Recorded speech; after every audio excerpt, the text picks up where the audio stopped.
இப்போ நம்ம இந்த வீடியோவில் சுவையான ஆப்பிள் மில்க் ஷேக் எப்படி பண்ணுறதுன்னு பார்க்க போகிறோம். இதற்கு தேவையான பொருட்கள், ஃபர்ஸ்ட் நான் ஒரு 2 ஆப்பிள் பழத்தை நல்லா வாஷ் பண்ணி அதை தோலை நீக்கிட்டு குட்டி குட்டியாக கட் பண்ணி வச்சுருக்கிறேன். குட்டி குட்டியாக கட் பண்ணி வச்சுருக்கிற ஆப்பிள் பழத்தை மிக்ஸி ஜாரில் போட்டுடலாம். அது கூடவே அதுக்கு தேவையான சுகரையும் நம்ம இது கூட ஆட் பண்ணிடலாம். நான் இதுக்கு தேவையான 1 கப் சுகர் எடுத்து வச்சுருக்கிறேன். அதை ஆட் பண்ணிக்கலாம். சுகர் அதிகமாக தேவைப்படுறவங்க அதிகமாக போட்டுக்கலாம்.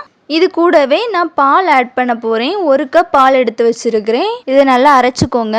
இந்த பாலை நம்ம ஒரு 2 மணி நேரம் ரெஃப்ரிஜரேட் பண்ணி எடுத்து வச்சுருக்கிறோம்.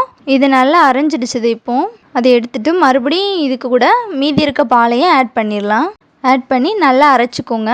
தேவைப்படுறவங்க இது கூடவே ஐஸ் க்யூபும் சேர்த்து போட்டு அரைச்சிக்கலாம். நான் ஏற்கனவே பாலை கூல் பண்ணி வச்சுருக்கறனால ஐஸ் க்யூப் போடலை. உங்களுக்கு தேவைப்பட்டுனா நீங்கள் போட்டுக்கலாம். இப்போ இதுக்கு நமக்கு ரெடி ஆகிடுச்சுது.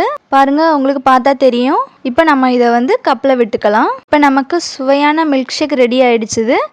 கடைசியாக நம்ம டெக்கரேட் பண்ணுறதுக்காக இதில் பாதாம் துருவி வச்சுருக்கிறேன். அதையும் போட்டுடலாம். இது ரொம்பவே டேஸ்ட்டாக இருக்கும். இதை நீங்களும் வீட்டில் ட்ரை பண்ணி பாருங்கள். இது எல்லாருக்குமே ரொம்ப பிடிக்கும். இது போன்ற வீடியோஸுக்கு நம்ம சேனலை சப்ஸ்கிரைப் பண்ணுங்கள்.